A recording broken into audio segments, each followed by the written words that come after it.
All right, well, I am excited about our next Texan speaker.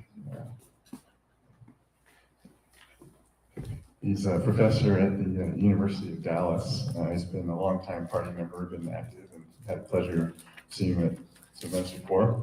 He teaches on a variety of subjects. He's an adjunct instructor of theology.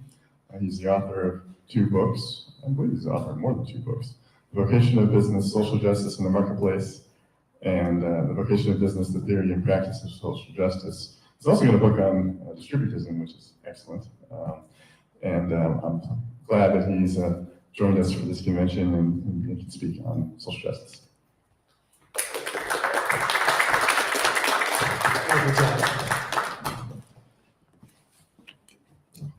Social justice is one of the core principles of the American Solidarity Party, yet the use of this term involves at least 2 problems. The first is that the term in the public mind often conjures up the image of the social justice warrior, campaigning for drag queens doing story time at the local library. And by the way, what are your pronouns? But the second problem is even more serious. After all, social justice is a rather strange term. Justice is always about how we relate to others and to the natural environment. And hence, it is always social. Social justice, therefore, would seem to be a mere redundancy. Indeed, the term doesn't appear anywhere in history until 1841, which is rather late in the game. And it isn't incorporated into Catholic teaching until 1931 in the encyclical Quadragesimo Anno, where Pope Pius XI uses the term 9 times. Since then, it has been incorporated into every social encyclical and into the Catechism and the Compendium of Catholic social teaching. And from these very Catholic beginnings, the term has spread to the secular world and to the political and economic conversation. But if justice is inherently social, why did they insist on social justice? Well, in fact, there is a real need for the term.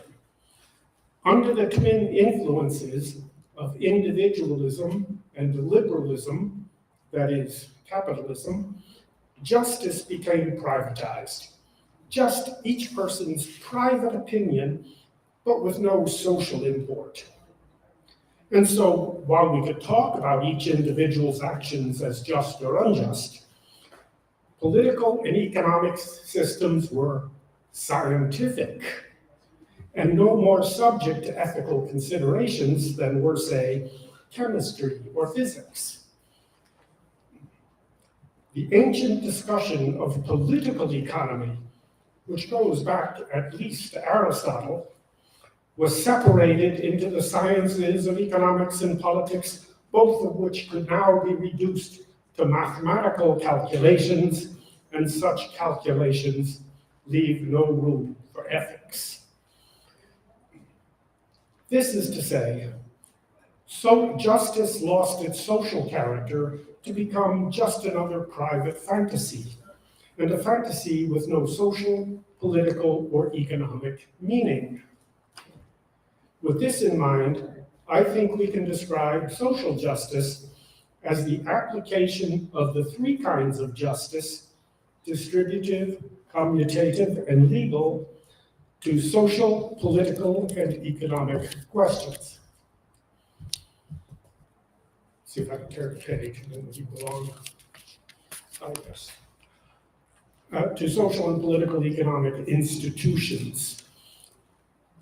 This then would not be a new term, but more like the restoration of an old term. Now, a social justice party needs some view of the social justice state. In this regard, I think the work of Pope John II is useful. John Paul II is useful. In his 1991 encyclical, Centesimus Annus, he defines the social justice state as one that uses market mechanisms, but subject to public control. It seeks greater democratic participation, not just in political life, but in economic life as well. I would add that as a practical matter, political freedom is meaningless in a system controlled by corporate oligarchies, which is in fact the system we have. Indeed, a major goal of the social justice state is to prevent labor from becoming a mere commodity purchased at the lowest price, regardless of whether or not this price will give adequate support to family life. The social justice state will likely involve some level of welfare payments, but it is not to be confused with the welfare state. Just the opposite, in fact. The need for welfare is the precise measure of the failure of the economic system. So while welfare is necessary, the level of welfare payments should direct our attention to those areas of the economy most in need of reform. And we can also ask who the welfare state really subsidizes. For example, when a worker who has a full-time job at Walmart still qualifies for food stamps, is it the worker being subsidized or the Waltons? John Paul II identifies two rivals to the social justice state, namely the national security state and the consumerist state. The national security state seeks such tight control of society that dissent is impossible. And presumably, the elites who direct this state are knowledgeable enough to manage its affairs competently and to the benefit of all. John Paul points out that these regimes risk destroying both the freedom of society and the values of the human person. At first glance, one would not think that such a solution would be attractive to many. But in fact, it is quite popular and has been since World War II, especially, but not exclusively, on the right. Think of Salazar in Portugal, Pinochet in Chile, Orbán in Hungary, Chavez in Venezuela, Bolsonaro in Brazil, Xi in China, Putin in Russia, and Trump in America. And a new book by the prominent Catholic intellectual, Patrick Deneen, calls for a regime of aristopopulists who would rule through Machiavellian means. And in the Executive Unbound, Adrian Vermeule and Eric Posner call for a strong executive who would rule by decree. And of course, this solution appeals to many who already command the heights of social, political, and economic life. So do not make the mistake of thinking that this alternative is too extreme to have much support. It is, in fact, the program of both Catholic integralists and Protestant dominionists. The consumerist state, on the other hand, seeks to defeat its rivals on the level of superior productive capabilities. And indeed, the consumerist state, which I believe is simply synonymous with capitalism, can validly make this claim. But it ends up agreeing with Marx by denying an autonomous existence to morality, culture, and religion. Indeed, the person in the community are no longer served by the economy, rather they are there only to support the economy. The person, culture, and the community now exist within the bounds of the economy, and they are disposable commodities. This was well illustrated in the famous article in the pages of National Review, in which Kevin Williamson maintained that what people in communities devastated by the movement of their jobs most needed was a U-Haul in which to load up all their worldly goods and follow those jobs. In other words, the community exists only as a disposable commodity to support the capitalist, and when the capital moves, the worker must follow.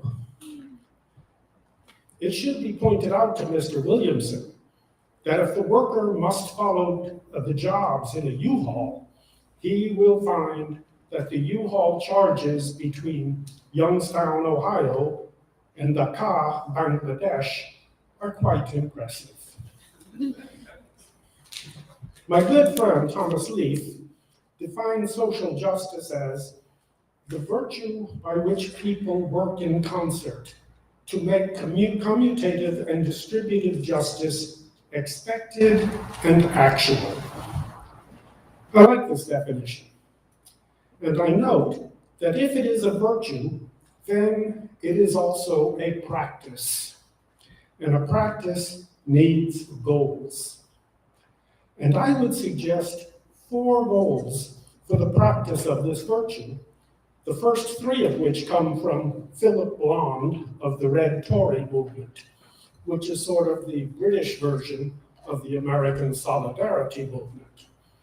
The 4 goals are: 1, remoralize the market; 2, relocalize the economy; 3, recapitalize the poor and middle class; and 4, refocus on the family and community. Concerning the first goal, markets are about those human relationships necessary for the material provisioning of society.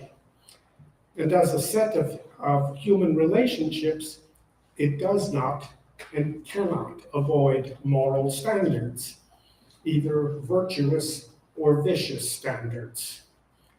The neoliberal dream of a moral neutral economy is more of a nightmare than a dream. In the place of a true morality, capitalism justifies all things in the name of increased profits, which leads precisely to the bizarre outcomes we see in the real world. Aristotle defined justice as the morning star of all the virtues, while its contrary, injustice, as the sum and summit of all the vices. But regardless of what one thinks about morality, the plain fact of the matter is that a vicious economy cannot succeed because it cannot balance supply and demand. Without justice in the wage, there is always a shortage of demand, a shortage that must be made up by government spending or by consumer lending, and at ruinous interest rates. And this is the dark secret of the welfare state. It really papers over and hides the failures, the moral failures of the neoliberal state. Without just wages, no market can achieve equilibrium, because the undeniable truth is this: each firm's wage bill is every other firm's demand curve.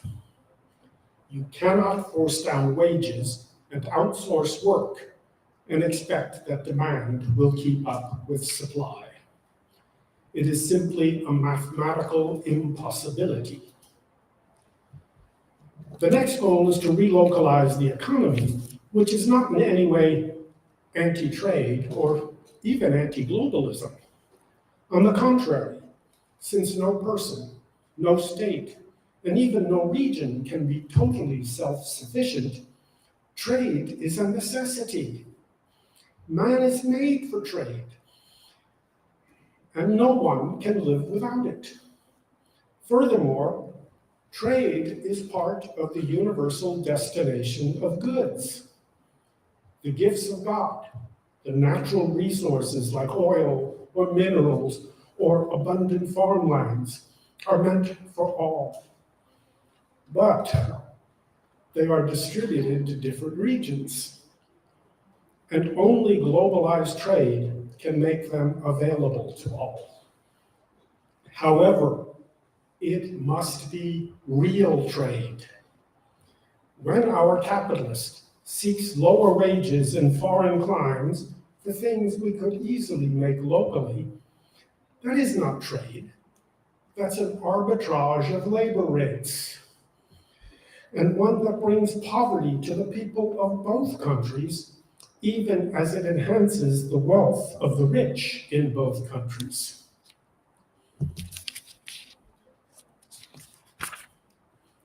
As such, it merely exacerbates social tensions both within and between countries. And the plain truth is that local exchange is simply more efficient than long-distance trade.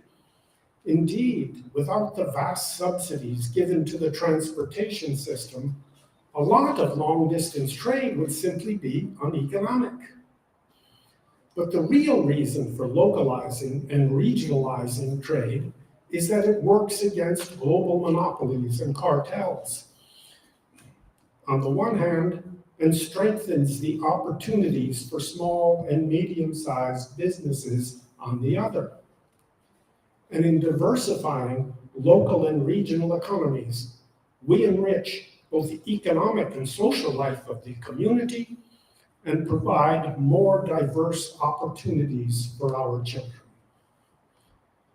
Moreover, it forces the rich in poor countries to focus on developing their own internal markets. That is, on raising the consumer base in their own countries rather than relying on foreign markets to do the work for them. The plain truth is that today, the cosmopolitan wealthy are more united with each other and less connected to their own countries than ever before in human history. The bond trader in London, the securities dealer in New York, the real estate developer in London, the factory owner in China, and the oil magnate in Saudi Arabia all have more in common with each other than any one of them has with the worker in their own city or the farmer just a few miles away. They shopped together in Paris, skied together in St. Moritz, hold power lunches together in Trump Tower, and gathered together in Davos to express their deep-felt concern for all the workers who are not present. But this concern never extends to sharing the ownership of their enterprises with the workers who made them rich. Which brings us to the next point, recapitalizing the poor.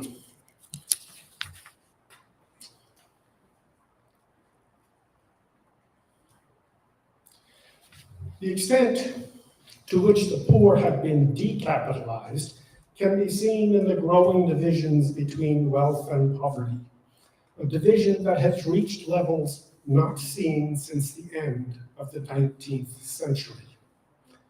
These divisions destabilize our society and are less economically efficient.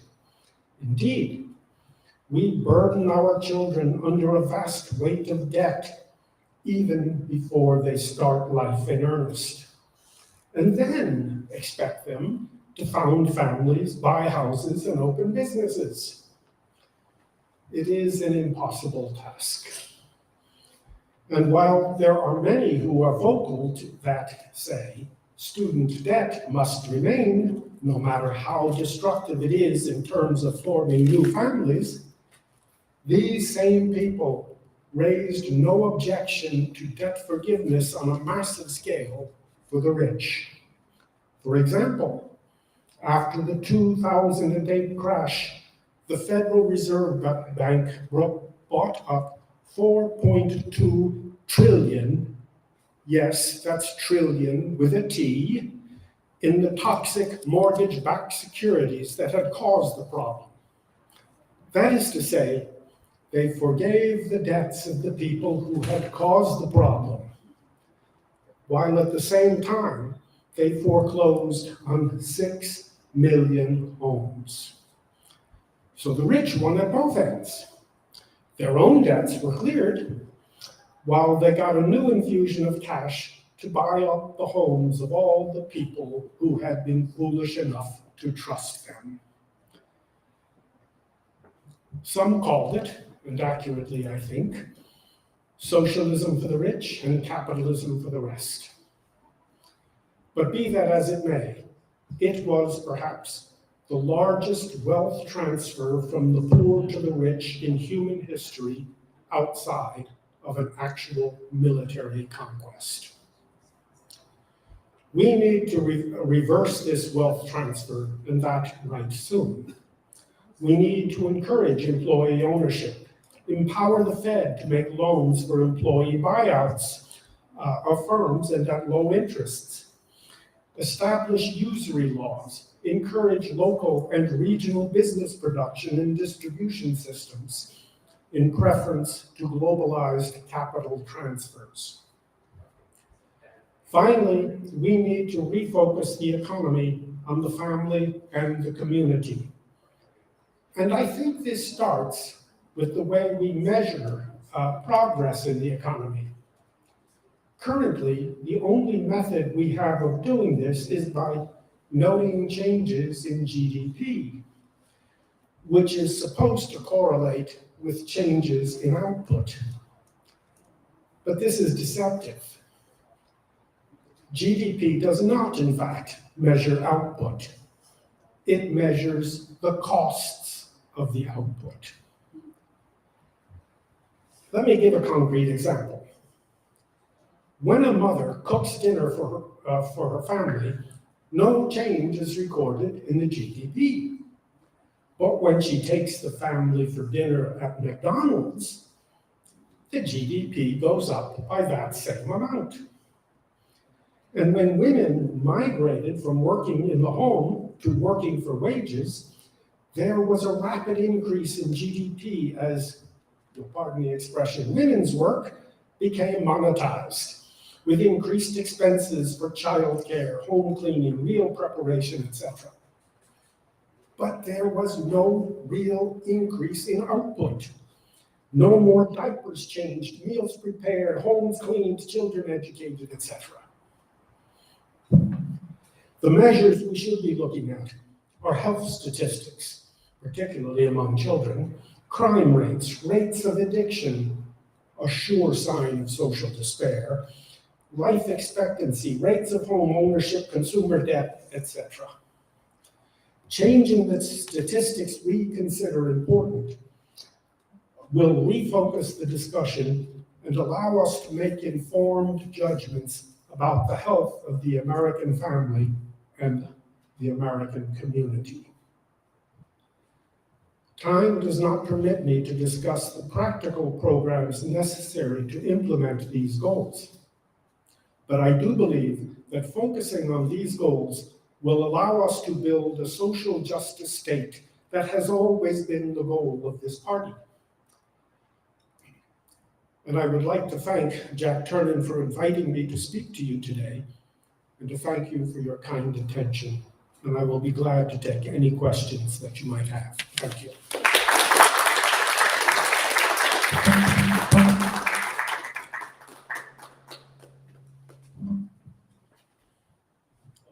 I'll just say it. Tariffs. Tariffs part of the plan. Tariffs are an interesting question. Tariffs are a tool, okay? But they're not, I mean, if trade isn't the problem, tariffs aren't the answer, but tariffs can be a short-term tool in given circumstances to allow the buildup of a domestic industry. I also think there's a kind of tariff, which Adam Smith in fact recommended, which is useful, and that is to adjust differences between laws in different economies. So if Smith said, if you put a requirement on your manufacturers, you can put the same requirement on imports. So if we have environmental regulations, companies flee as much to avoid environmental regulations as they do for low wages. If you put this requirement on your local manufacturers, you can tariff the difference for foreign manufacturers that don't have that requirement. So tariffs in that sense, I think, can be a useful tool. You said refocus on the basically like the family values, like bringing that into the economy conversation. How would you even go about doing that on a grand scale, like with like corporations? Sure. The first step is to change the measures. Okay. Yeah. Because you can't until you measure it, you can't ask questions about it. Okay. So if if you see crime rates rising and things like that, then you know you have a problem in a given area or a problem with a given group, etc. Then you can start asking questions. The actual answers will depend on the actual situation. That is, the answers will be circumstantial. But until you take the measure, you can't know to ask the question. Okay.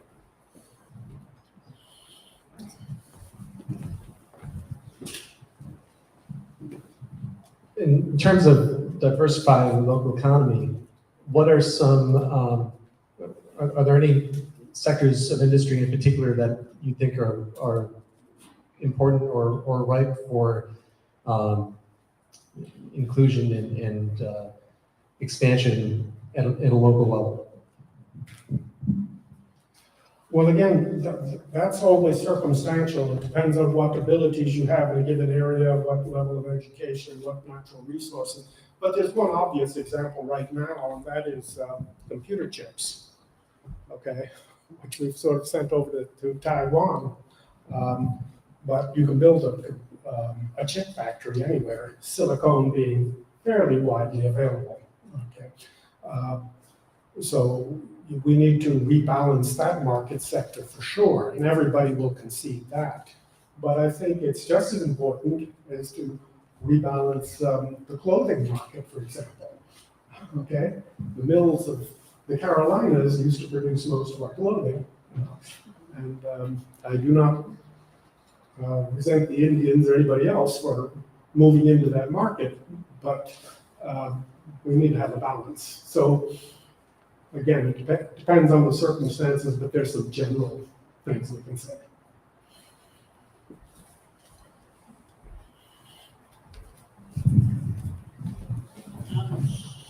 Just coming off that point, and I'd never thought of it before you mentioned it, the tariff I think you kind of understated the impact of that tariff you talked about that would have countries such as India, offsetting their lack of regulation against our regulation, because that's why a lot of these industries are actually going overseas, and because of those regulations. Do you think, how much of a game changer do you think that that particular tariff you said would be? Am I overstating it, or are you understating it? Or?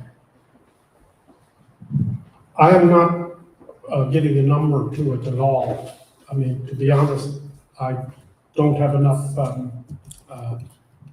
knowledge to tell you exactly what a 15% increase in the tariff will lead to a 20% increase in manufacturing. I don't have that kind of expertise. But I think your question is exactly the kind of question that the statisticians ought to be asking.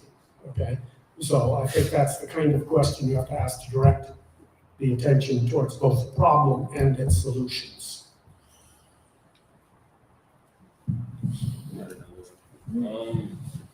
And I believe you said local-fying the economy, we're bringing it back to the country immediately. Would that look like a higher cost for Americans, like initially, because the amounts Americans require to be paid? Well, if Americans are paying more, is that a higher cost or a higher benefit? Okay. No, but I'm saying. No, I know what you mean. You mean the end goods might be more expensive. And in truth, they might be, but you're not, if you reduce everything to the price, okay, to the exchange value rather than to the use value, yes, what you're saying quite possibly could be true. However, it might not be true, because the way the system works, it works by virtue of immense subsidies, especially given to the transportation system. Why do we have freeways? Well, because if you charge the full cost of transportation to these goods and services, okay, you would find out that they're not so cheap after all. It's just because they are subsidized. I mean, freeways is kind of a silly term, isn't it? You know, like there. You put a tooth under your pillow and the freeway fairy gives you.